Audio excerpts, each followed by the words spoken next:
Good morning student, আবার আমরা ক্লাসে আসলাম। এর আগে আমি সিম্পল কমপ্লেক্স কম্পাউন্ড নিয়ে তোমাদের সাথে আলোচনা করেছিলাম, যদিও সেটা অসম্পূর্ণ ছিল। আজকে মোটামুটি ডিটেলসে কিন্তু সংক্ষেপে কতটুকু এফেক্টিভ হয় এটা আমরা চেষ্টা করব।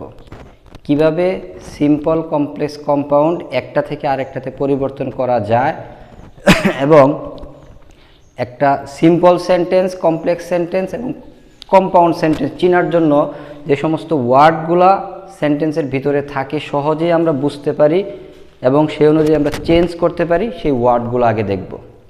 দেখো, আমি আগেই লিখে রেখেছি যে একটা সিম্পল সেন্টেন্স চিনতে গেলে দেখব সেন্টেন্সের ভিতরে এই টাইপের কোনো ওয়ার্ড বা ফ্রেজ আছে কিনা। যদিও আমরা জানি যে একটা সেন্টেন্সকে সিম্পল করতে গেলে শুধুমাত্র একটা ফাইনাইট ভার্ব এবং একটা সাবজেক্ট আনতে হবে।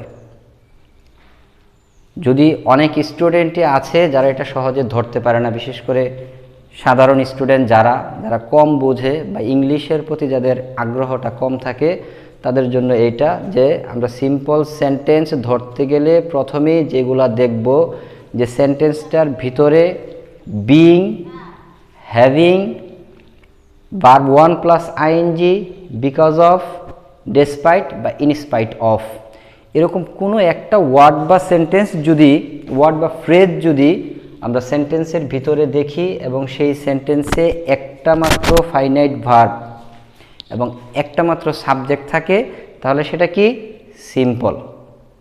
এই সিম্পল সেন্টেন্সকে যদি আমরা আবার কম্পাউন্ড বানাই, কম্পাউন্ড সেন্টেন্সের ইয়েটা হচ্ছে আলাদা আলাদা দুইটা সেন্টেন্স যখন আমরা কি করি, কনজাংশন দ্বারা যুক্ত করি।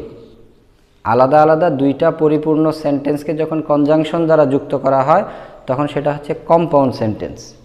চিনার উপায় কি, আমরা দেখব সেন্টেন্সের ভিতরে because, or, and, but, as well as, এই কোনো একটা ওয়ার্ড বা ফ্রেজ যদি থাকে এবং যদি আলাদা আলাদা দুইটা সেন্টেন্স যুক্ত হয় তাহলে সেটা হচ্ছে কম্পাউন্ড সেন্টেন্স। তাহলে সিম্পল এবং কম্পাউন্ড গেল। এবার দেখো কমপ্লেক্স। কমপ্লেক্স মানেই তো জটিল, এজন্য এখানে জটিলতার রূপগুলোও বেশি।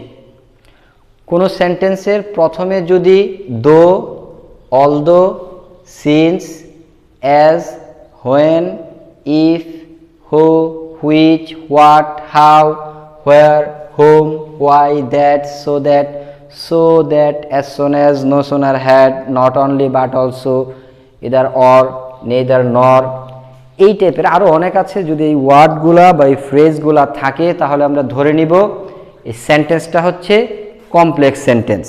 একটা কমপ্লেক্স সেন্টেন্সকে আমরা কম্পাউন্ড বা সিম্পলে চেঞ্জ করব, আবার একটা সিম্পল সেন্টেন্সকে আমরা কম্পাউন্ড বা কমপ্লেক্সে পরিবর্তন করব।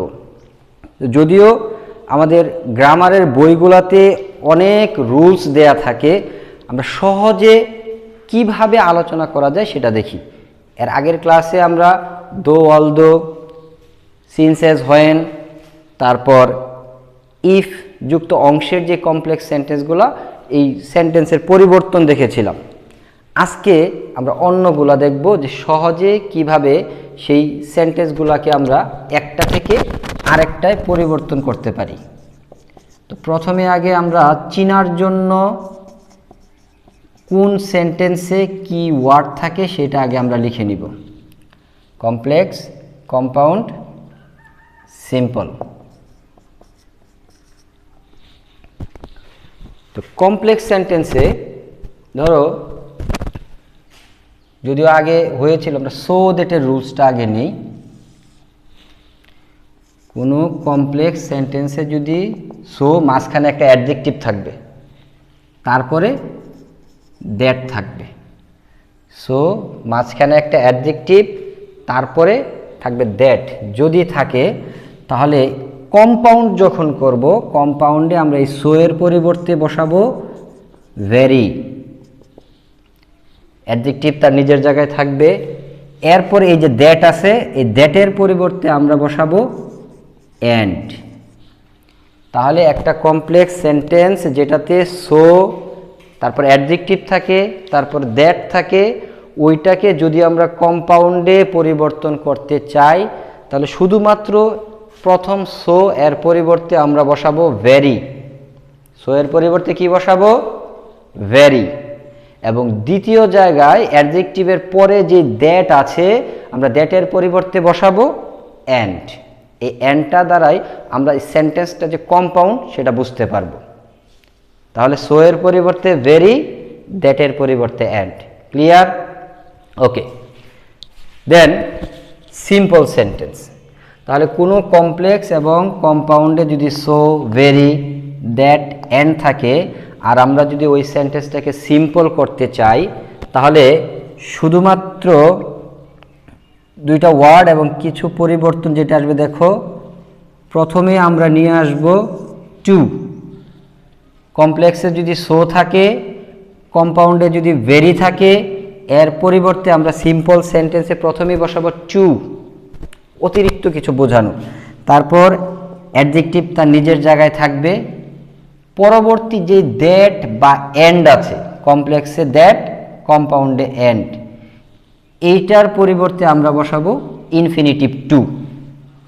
তবে যেহেতু সিম্পল সেন্টেন্সে একটা সাবজেক্ট এবং একটা ভার্বের বেশি আনা যাবে না, সেজন্য এই কমপ্লেক্স এবং কম্পাউন্ডে অতিরিক্ত যেই সাবজেক্টটা থাকবে, আমরা সো, দ্যাট প্লাস এরপরে একটা সাবজেক্ট থাকবে, সাবজেক্টের পর একটা ক্যান নট বা কুড নট থাকবে।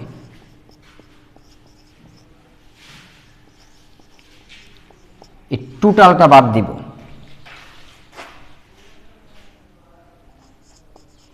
এর পরিবর্তে বোঝানোর জন্য সহজ করে দিলাম যে কোনো সিম্পল সেন্টেন্স যদি আমরা কমপ্লেক্স বা কম্পাউন্ডকে বানাইতে চাই তাহলে প্রথম সো বা ভেরির পরিবর্তে বসাবো টু, দ্যাট বা এন্ডের পরিবর্তে বসাবো টু, ইনফিনিটিভ টু। আর টু এর পরে আমরা কি বসাবো? ওই যে সো দ্যাট বা এন্ডের পরিবর্তে সো দ্যাট প্লাস এরপরে একটা সাবজেক্ট থাকবে, সাবজেক্টের পরে প্রেজেন্ট হলে ক্যান নট, পাস্ট হলে কুড নট থাকবে। এই তিনোটা অপশন, এই তিনোটা অপশনের পরিবর্তে আমরা বসাবো টু।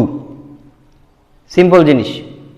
সো দ্যাট থাকলে সো এর পরিবর্তে ভেরি, দ্যাটের পরিবর্তে এন্ড। আর সিম্পল সেন্টেন্সে সো এবং ভেরি দুইটার পরিবর্তে আমরা বসাবো টু। আর দ্বিতীয় যে অপশন সেখানে দ্যাট এবং এন্ডের পরিবর্তে টু বসাবো। আর দ্যাটের পরের যে option subject plus verb plus can not বা কুড নট বা subject plus can not could not, এটা আমরা একবারে বাদ দিয়ে দিব। তো চলো আমরা এক্সাম্পল সহকারে দেখি। আমরা প্রথমেই কমপ্লেক্সের এক্সাম্পল নেই।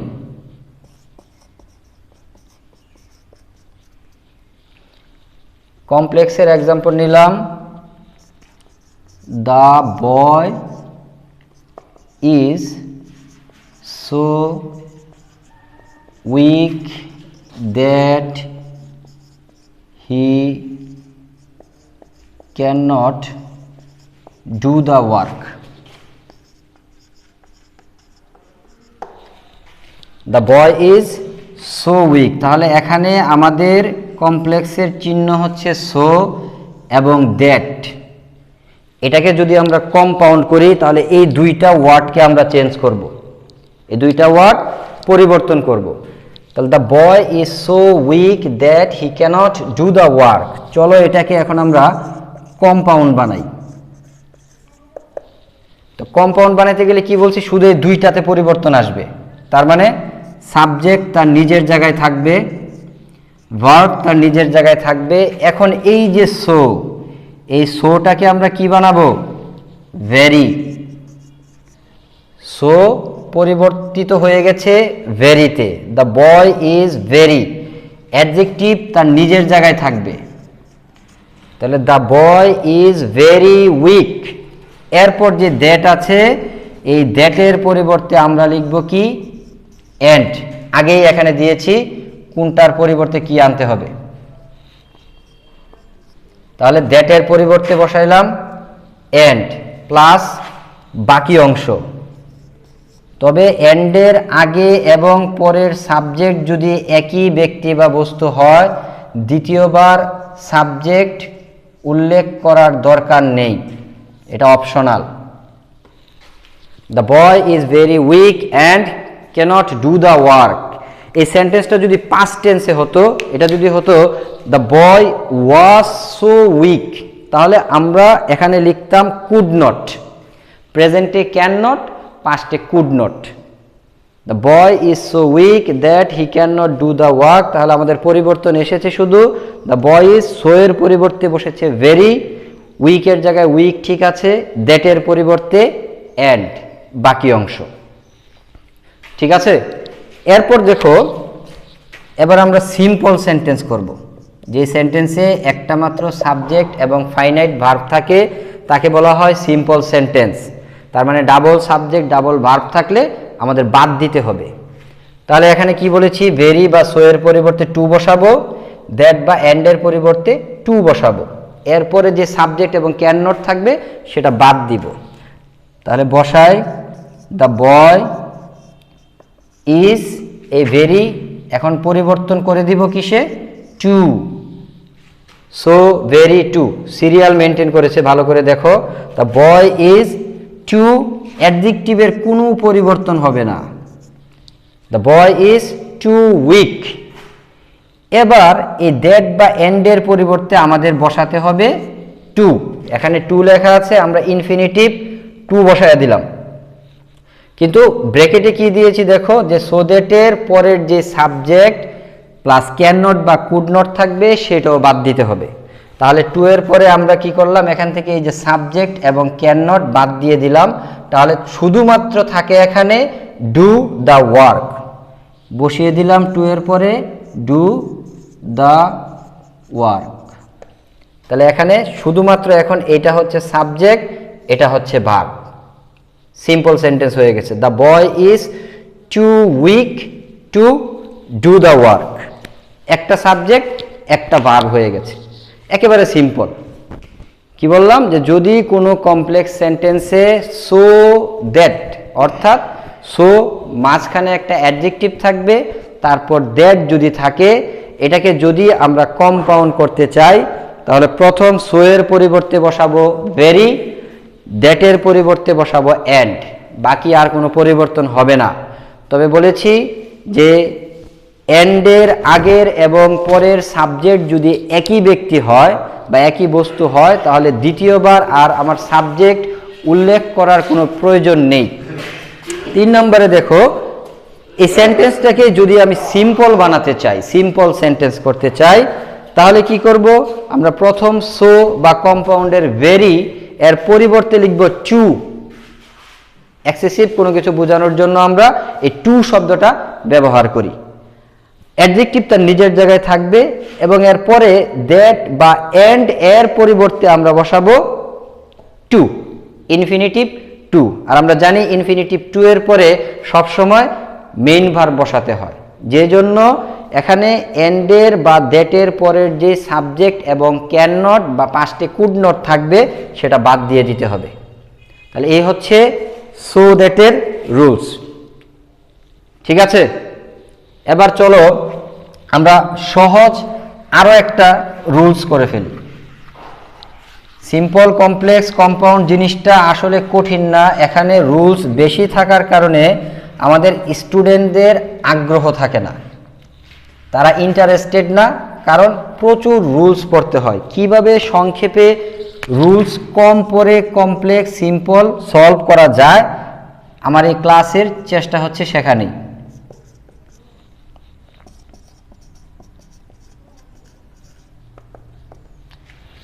এবার দেখো, অনেক সময় সেন্টেন্সে সার্টেনলি, সাডেনলি, শিওরলি এই শব্দগুলো থাকে সিম্পলে। সিম্পলে ধরো দেয়া আছে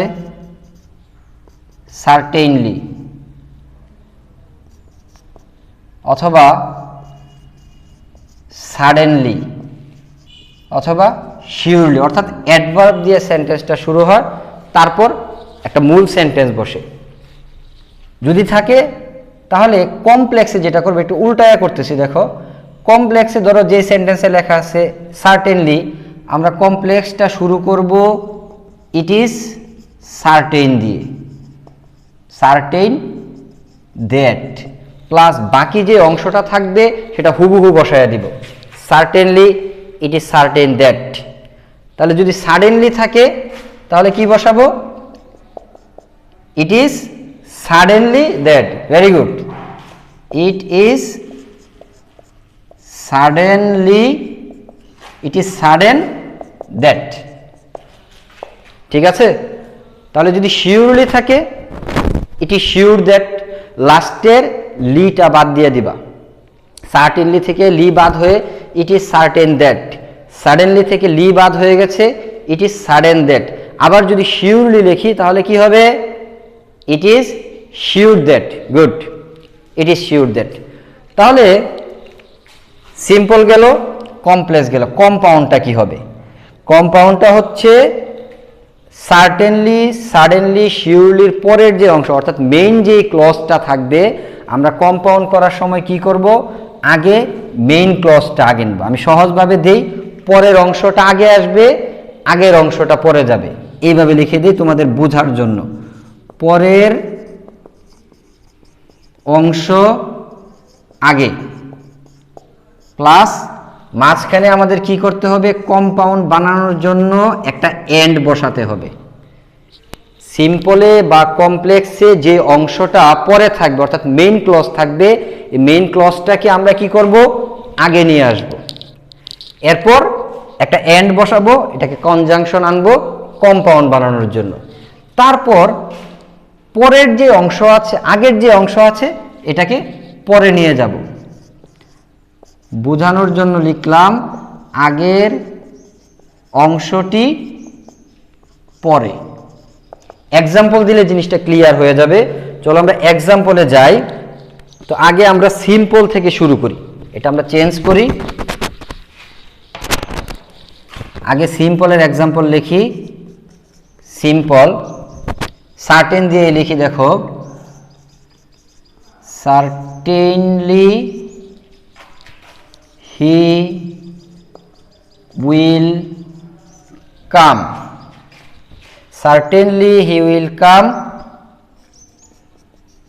at my house, certainly he will come at my house। এটা একটা সিম্পল সেন্টেন্স। কেন সেন্টেন্সে দেখো শুধুমাত্র একটা সাবজেক্ট এবং একটা ফাইনাইট ভার্ব আছে, এটা একটা সিম্পল সেন্টেন্স। এই সেন্টেন্সটাকে এখন যদি আমি কমপ্লেক্স করি, সিম্পল থেকে এটাকে বানাবো এখন কমপ্লেক্স, তাহলে কি করতে হবে, কমপ্লেক্সে বলেছি যে যদি লি যুক্ত কোনো অ্যাডভার্ব থাকে সেটাকে ইট ইজ দিয়ে পরিবর্তন করতে হবে। তাহলে ইট ইজ সার্টেনলি লি বাদ, ইট ইজ সার্টেন দ্যাট, সার্টেনলির পরিবর্তে এনেছি কি ইট ইজ সার্টেন দ্যাট। যদি এখানে শিওরলি থাকতো তাহলে হয়তো ইট ইজ শিওর দ্যাট, যদি এখানে সাডেনলি থাকতো তাহলে কি লিখতাম, কি it is sudden that, good. তাহলে সার্টেনলি আছে, ইট ইজ সার্টেন দ্যাট, এবার বাকি অংশ হুবহু উঠাইয়া দিব, it is certain that he will come at my house, double subject double verb হয়ে গেছে, মেইন ক্লজ সাবঅর্ডিনেট ক্লজ দুইটাই আছে, তার মানে এটা একটা কমপ্লেক্স সেন্টেন্স, সিম্পল থেকে কমপ্লেক্স। এবার চলো এটাকে আমরা কম্পাউন্ডে পরিবর্তন করি, কম্পাউন্ড। তাহলে কম্পাউন্ড জিনিসটা কি বলেছিলাম, আলাদা আলাদা দুইটা সেন্টেন্স যখন আমরা কি করব, কনজাংশন এন্ড বাট অর দ্বারা যুক্ত করব। অ্যাফার্মেটিভ সেন্টেন্সগুলো নরমালি এন্ড দিয়ে যুক্ত হয়, নেগেটিভ সেন্টেন্সগুলো বাট অর দিয়ে যুক্ত হয়। যেহেতু এটা একটা অ্যাফার্মেটিভ সেন্টেন্স তাই এটাকে আমরা এন্ড দিয়ে পরিবর্তন করব, পরের অংশ আগে, আগের অংশ পরে। তাহলে দেখো এই সেন্টেন্স বা এই সেন্টেন্সের পরের অংশটা কি, দ্যাটের পরের অংশ, হি will come at my house, এটা হচ্ছে পরের অংশ। তাহলে পরের অংশটা আমরা আগে লিখলাম, হি will come at my house, এ পরের অংশটা আগে নিয়ে আসলাম, তারপর কি বলেছি, তারপর বসবে অ্যান্ড। গুড। তাহলে he will come at my house and, এবার আগের যে অংশ এটা পরে নিয়ে যাও, হুবহু পরে বসবে, কোনো চেঞ্জ হবে না। And it is certain, that লিখতে হবে না, কারণ আমরা অ্যান্ড লিখেছি, যে জন্য আর দ্যাট টানতে হবে না, কারণ আমরা কি জানি এই দ্যাট হচ্ছে কমপ্লেক্সের একটা symbol. And it is certain, it is certain. He will come at my house, সে আমার বাড়িতে আসবে, অ্যান্ড ইট ইজ সার্টেন, এবং এটা নিশ্চিত। অর্থের কোনো পরিবর্তন আনা যাবে না। আমাদের প্রথমে অর্থটা ছিল কি, certainly he will come at my house, নিশ্চিতভাবে সে আমার বাড়িতে আসবে। এটাকে যখন কমপ্লেক্স করলাম তখন কি হলো, ইট ইজ সার্টেন দ্যাট, এটা নিশ্চিত যে হি will come at my house, যে সে আমার বাড়িতে আসবে, অর্থের কোনো পরিবর্তন আসেনি। তৃতীয়ত যখন কম্পাউন্ড করব তখন কি হলো, যে হি will come at my house, সে আমার বাড়িতে আসবে, অ্যান্ড ইট ইজ সার্টেন, এবং এটা নিশ্চিত, অর্থাৎ অর্থের কোনো পরিবর্তন হয়নি। ট্রান্সফরমেশনের নিয়মই হচ্ছে অর্থের কোনো পরিবর্তন না করে সেন্টেন্সের পরিবর্তন করতে হবে। এখানে মূলত দুইটা রুলস দেখালাম, কিন্তু তোমাদের কাছে সব থেকে ইম্পর্টেন্ট হচ্ছে এই ওয়ার্ডগুলা। সহজে এই ওয়ার্ডগুলা যদি জানা থাকে এবং এই ওয়ার্ডগুলোর সাথে যদি তোমাদের পরিচয় থাকে, সহজে আইডেন্টিফাই করতে পারবে কোনটা সিম্পল, কোনটা কমপ্লেক্স এবং কোনটা কম্পাউন্ড। আর বেসিক কিছু রুলস আছে, যে কমপ্লেক্সে এই ওয়ার্ডটা থাকবে, কম্পাউন্ডে এইটা করতে হবে, কম্পাউন্ড কমপ্লেক্সে এইটা থাকলে সিম্পলে এই ওয়ার্ডটা করতে হবে। এই দুইটার মাধ্যমে আমরা আলোচনা করলাম। তো বাকি আলোচনাগুলা বা বাকি যেই রুলসগুলো আছে পরবর্তী ক্লাসে আমরা আবার সেগুলো নিয়ে আলোচনা করব। আজকে এ পর্যন্তই, ধন্যবাদ।